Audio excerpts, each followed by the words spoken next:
basically, before we came on, Chibeta said that I should do about 20 minutes of talking, right? So let's talk about me. What do you think of me? Oh, no. Okay. You're amazing. Bitcoin adoption in El Salvador. Obviously, everybody knows Bitcoin Beach as the little community that dared. Is that what they say?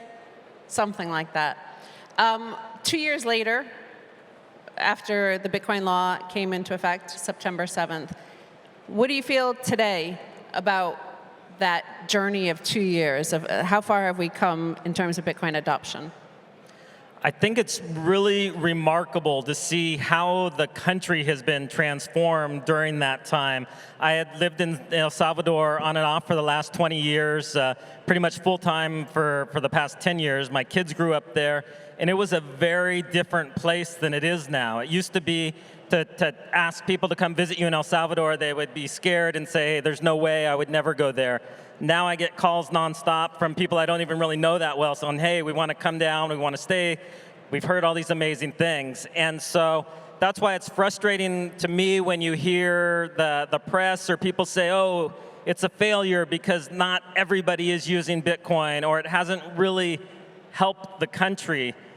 And it's just insane because it has really turned the country on its head. Like, people actually know where El Salvador is now. It used to be, you said you live in El Salvador, they're like, where? Ecuador? Is that in South America? Now, El Salvador is on the map. Anywhere you travel in the world and you mention El Salvador, they always say, oh, President Bukele, like, we need a president like that. And nobody would have said that about El Salvador before. It has a history of having some of the worst presidents. In fact, I think the past 3 presidents are either in jail or should be in jail and are hiding somewhere else. So it's been remarkable to see El Salvador become a light to the region. Investment money is pouring in. Real estate is insane as expats from around the world are wanting to move to El Salvador and make it home because to them it represents freedom now. The influx of Canadians that are fleeing out of Canada, trying to find a place of freedom and really selling everything, bringing their kids, their dogs, and making a new life for themselves in El Salvador. Nobody would have imagined that would have been possible a few years ago. And so while the press reports focus on the fact that, oh, it's not everybody's using Bitcoin, the fact is Bitcoin has helped transform the country. And it went from one of the places in the world with the least knowledge of Bitcoin and the least usage to the highest knowledge of Bitcoin. You don't meet anybody anywhere in El Salvador who doesn't know what Bitcoin is. And most of them have experienced it to some degree. And so what I always remind people is these things take so much time. When you're talking about money, when you're talking about something as personal as finances, people are creatures of habit. So it is going to be a decade-long project. But for me, it seems way, way, way ahead of schedule. That's right. And Ramon, everybody knows Chibeta, as you're called. You're born and raised in El Zonte, which became Bitcoin Beach. Yeah. Well, I'm a kid that born and raised in El Zonte. And for me, what is really incredible what's happening now, that when I was a kid, I didn't see all the opportunities that we had now, you know. I grew up seeing people fleeing the country, trying to get here to the USA illegal, to working here to support our families there. And because that was not hope at all, you know, and freedom. And that's how I remember my childhood when I was a kid. Having that dream that everyone should live, because El Salvador was not the country that can provide hope and freedom, and the dreams cannot come true there. And in fact, when we started the project, like Bitcoin Beach and Hope House, it was because of that. We were seeing our community, like all the kids, the dream that they have was to leave the country, you know? And everyone, I always say this, that everyone say, you can do it. Fight for your dreams, but no one teaching you how to really do that, you know? No one gives you like the tools, the knowledge that you need, or the line to follow, and that's where we have been, you know, focused in our community. And I can tell you today, it has been working. Our kids, at least in El Zonte, and I will say like in the country now, are dreaming. Like, I think the most important thing that is happening in El Salvador now is that people are dreaming again. And as a kid that born seeing people leaving the country, now like I mentioned it, all the people from all over the world coming into El Salvador for me is crazy. I never thought I was ever seen that, you know? So it's definitely El Salvador is another country, and it's beautiful how a smaller country in America is providing that hope and freedom, but not just for us, but for all the people around the world. Exactly. And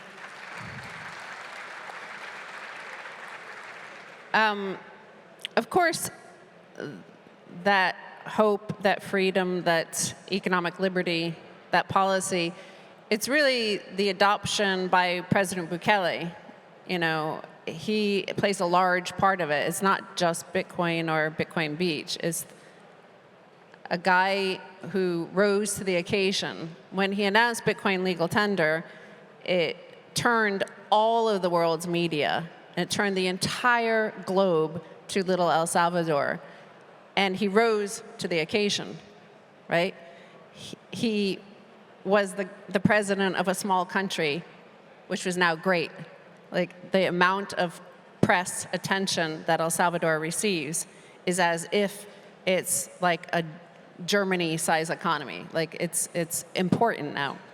And recently, President Bukele said in his, on the Independence Day speech that the need for Salvadorans to change their mindset, to become more confident. So for me, when you mention awareness, and the awareness of Bitcoin in El Salvador is 100%. And I think that is adoption, because that's adopting, they're starting to adopt the mindset of a Bitcoiner, which some people call as toxic, but I might suggest it's more confidence. And tell us, Mike, what you're seeing. You've been there for 17 years, so what are you seeing in terms of that mindset shift in the population? So it used to be people were almost kind of embarrassed to be from El Salvador. They felt like they were kind of the lowest on the totem pole, that their dream was really to escape. Now there's this real national pride. There's Salvadoran flags flying everywhere. The Salvadoran diaspora in the US now are proud. They don't tell people they're from Central America. They tell people that they're from El Salvador. And so you've seen this real shift in the mindset. And like Roman was saying, it used to be your dream was to leave, was to usually go illegally to the US, and that was the only path that you saw as for the future. Now the dream is to stay, and even for a lot of people that are here in the US already, to return, because they see more opportunity and more freedom and just more potential for their kids in El Salvador than they see in the US. And so like Stacy was saying, Bukele really was the one that made this possible. It was him who took this huge risk. Most leaders aren't willing to take a risk like that, but he saw the potential that Bitcoin could bring for the country, and he was willing to defy the IMF and the US government and the world press, and to make this decision that he felt was in the best interest of his people. And so really it couldn't have happened without a leader with the guts to stand up to the world and do what's right for the people. And so while it was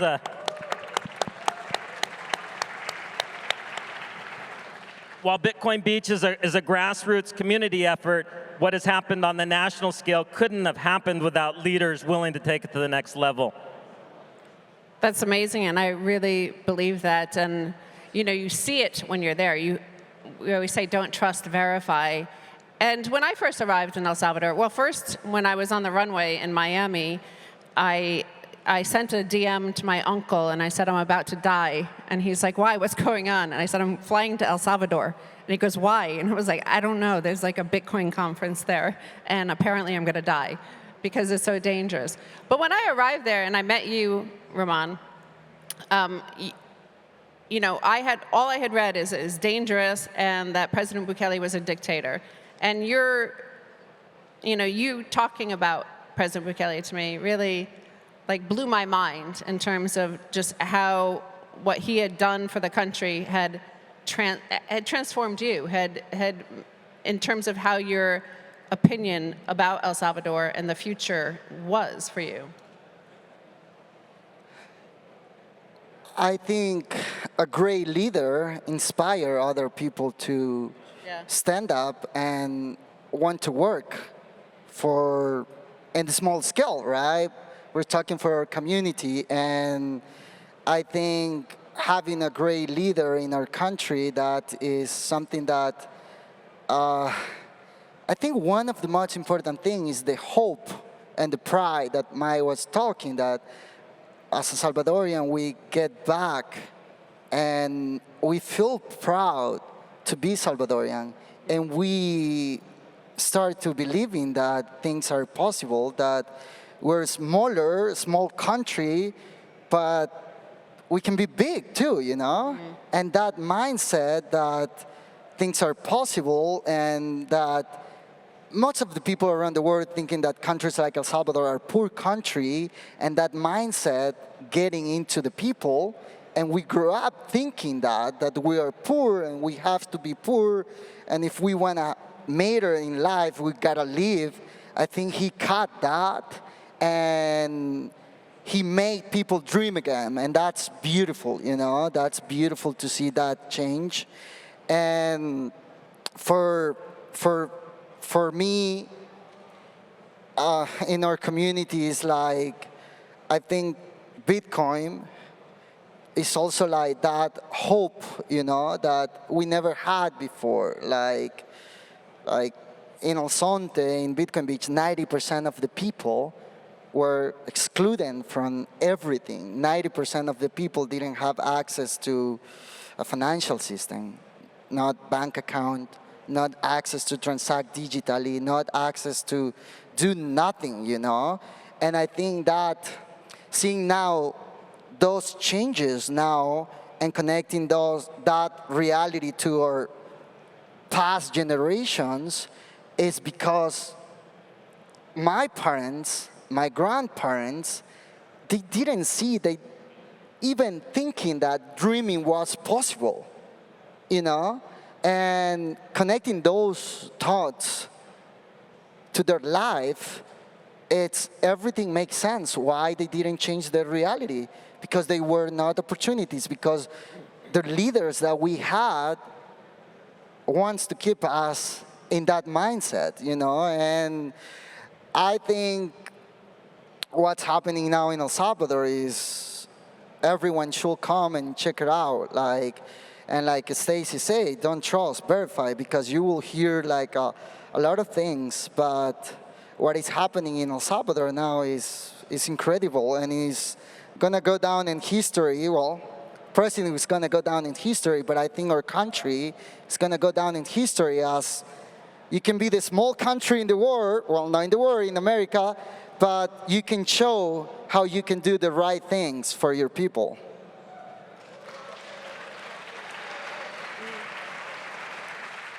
Yeah, and the other adoption number I look at is that global perception of El Salvador from outside, is to look at how many of the best and brightest, I always call them, but because I'm a Bitcoiner and I think we're the best. So how many of the best and brightest entrepreneurs and companies are adopting Bitcoin as their home, either in reality, like as their headquarters, or as their spiritual home?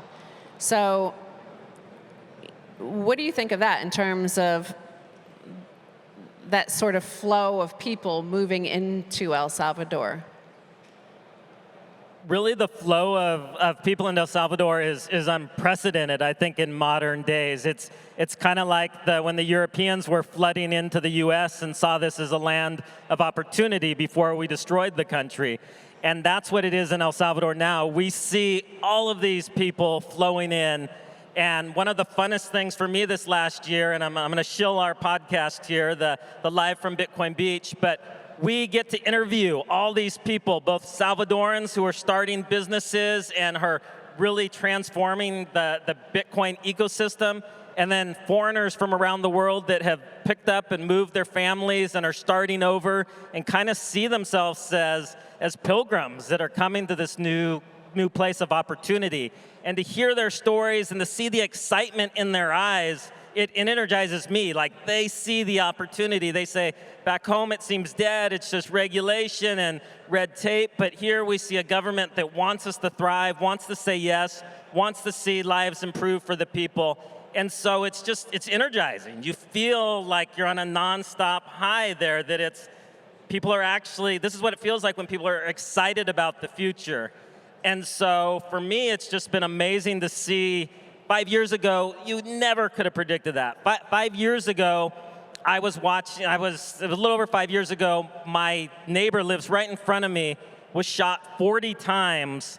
I was up watching the elections results. It was when Trump was getting elected, and that night, and 40 shots rung out, and that was the third murder in my neighborhood within 3 weeks. That's when El Salvador had the highest murder rate in the world. Now, the murder rate in El Salvador is lower than Canada's. It's much lower than the US. It is one of the safest places in the world. So you have this transformation at all levels. At personal safety levels, people feel safe to go out in the streets. They feel safe to gather and be out at night. But also they feel like they can accomplish something. These young kids are going into the coding programs that Stacy's been part of putting together. The next generation of entrepreneurs are Salvadoran. They're coming out of that. So we have this combination of some of the brightest and most motivated people from around the world coming and then tapping into this amazing local Salvadoran population that has energy and excitement for the future. So I really do think that El Salvador is going to become for sure the center of the Americas and possibly of the world as far as for finance and for financial freedom. And so if you have not been there yet, you are missing out.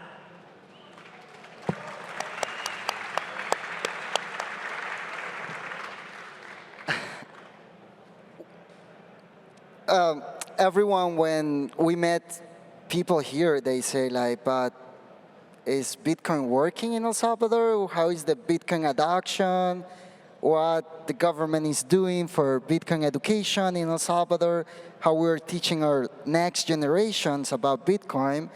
And I think something big happening like in the last months, Bitcoin Beach and my first Bitcoin, thanks to you, Stacy, we partnering with the Minister of Education to do the first pilot to teach 150 teachers from the public schools about Bitcoin.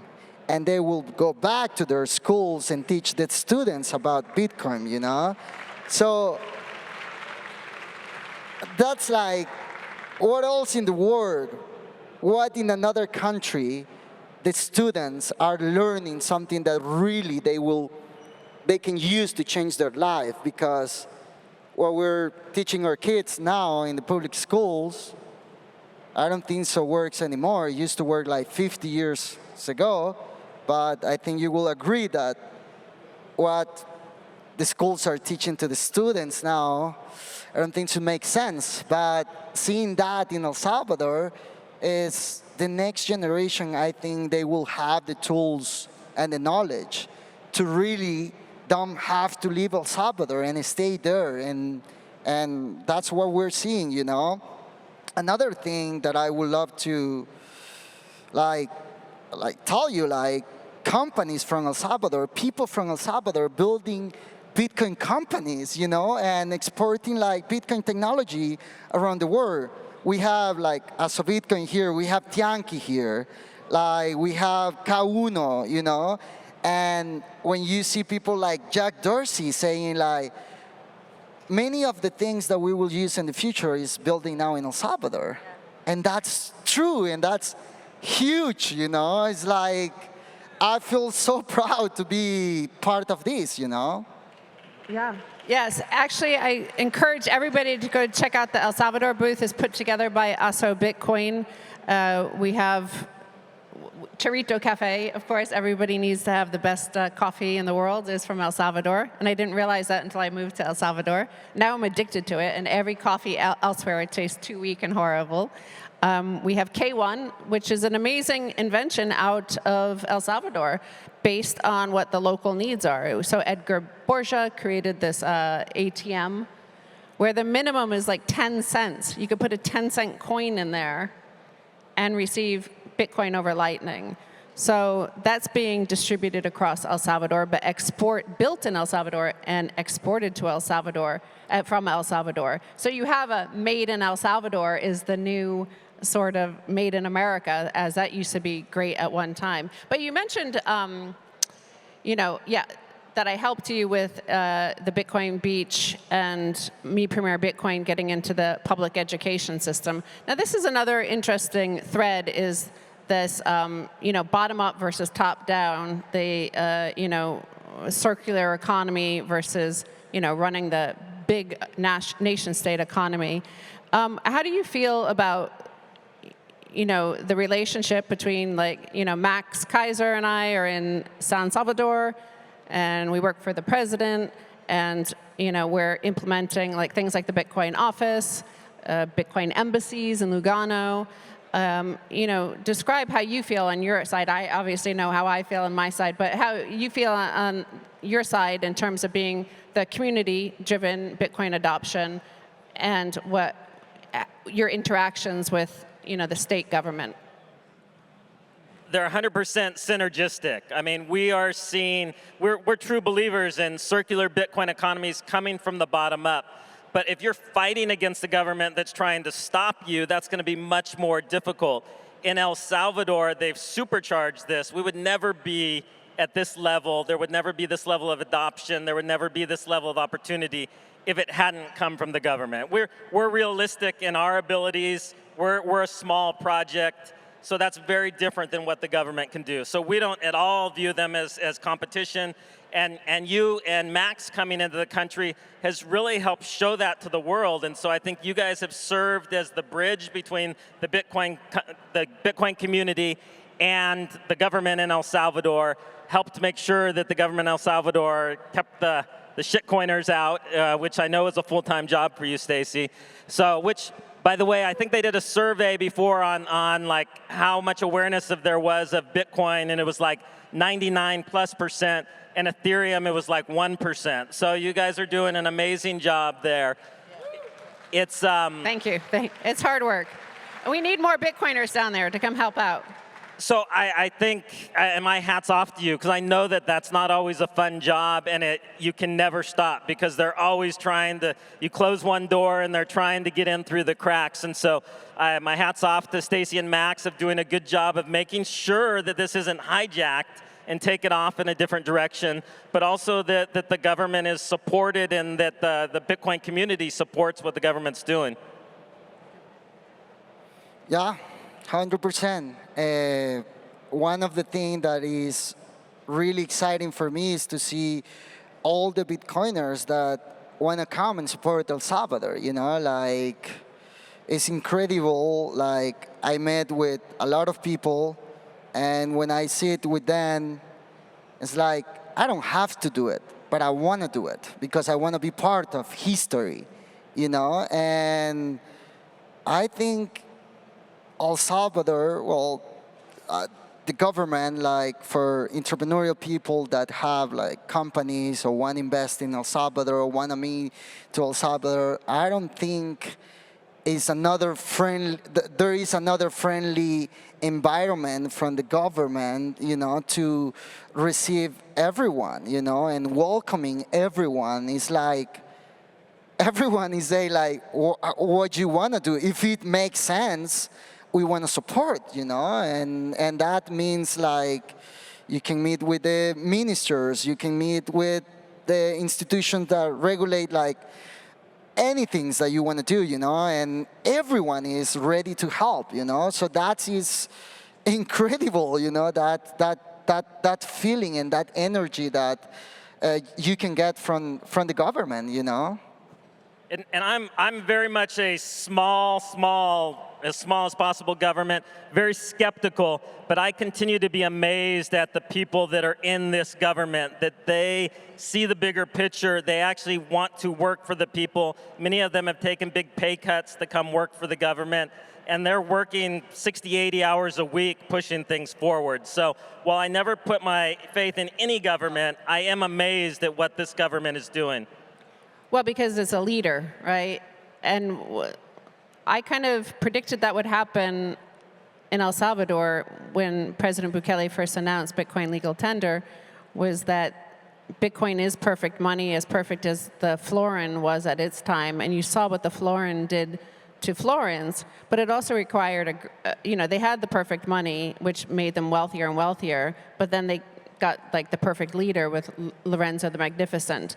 And he, as you mentioned, that a leader inspires, right? And that's what he did. He didn't paint the Mona Lisa. He didn't paint the Sistine Chapel. He didn't paint, he wasn't Botticelli. He wasn't any of these guys, but he had inspired all of these great people to create and innovate and create what we know today as the Renaissance 1.0. I believe in El Salvador, what we're seeing is a Renaissance 2.0.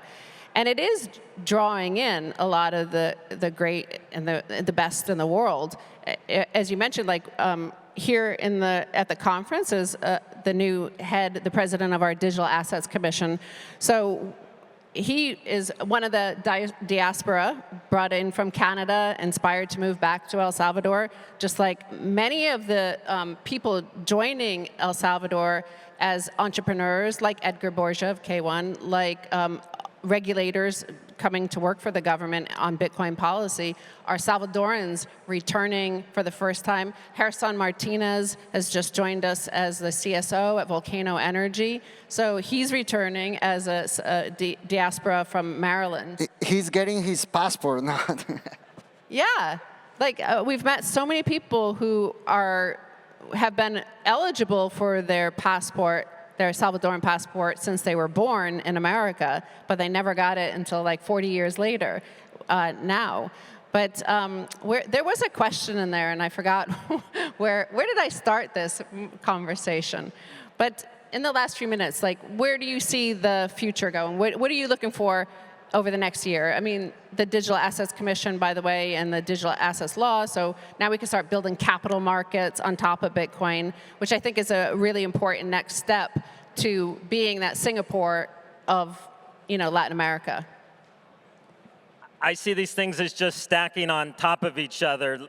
Sometimes people come and, like I said, they expected it all to transform overnight, but these things take time. And so I see as we're just now hitting the stride, and we see it because we're there, we're seeing behind the scenes, but for a lot of people, I think in the next year, they're gonna realize how much the country has been transformed and how they better not wait any longer to get down and be a part of it. I think in the next years, it's incredible how many people are seeing El Salvador as a plan B. We all know something's coming, we all know something will happen, we don't know when, but a lot of people are preparing themselves and they're not looking in another way, how they used to see, Now they're pointing El Salvador, and a lot of people, I have a real estate company, and I met with a lot of people that are investing now in El Salvador and say, I want to be first. I know I'm not going to move to El Salvador. I know I don't have to invest in El Salvador, but I want to be prepared. And I think if everyone is talking about that, I think we have to prepare, in some ways. Another thing is like everything that you hear from the media, don't trust. Go and verify. Go and check. El Salvador is really close from here, guys. It's like we have direct flights from many cities from the USA. I will recommend going, check, and understanding by your own, and then take your own conclusion about what you see, you know? And another thing that I would love to tell you is that you are the change that you want to see. So if there is a person that want to start like a Bitcoin circle economy, a Bitcoin meetup, this is the time. Stand up and start it, because that's another thing that people ask us. How you guys did? We didn't have a plan. You need to start it, you know?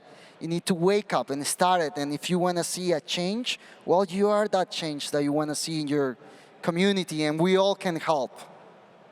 As President Bukele always says, or he said once, and I say it all the time, actually.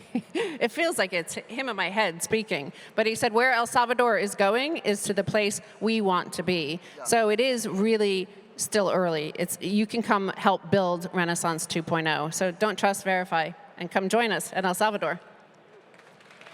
See you in El Salvador. Oh, hi. Do you have your ticket to the next Pacific Bitcoin Festival?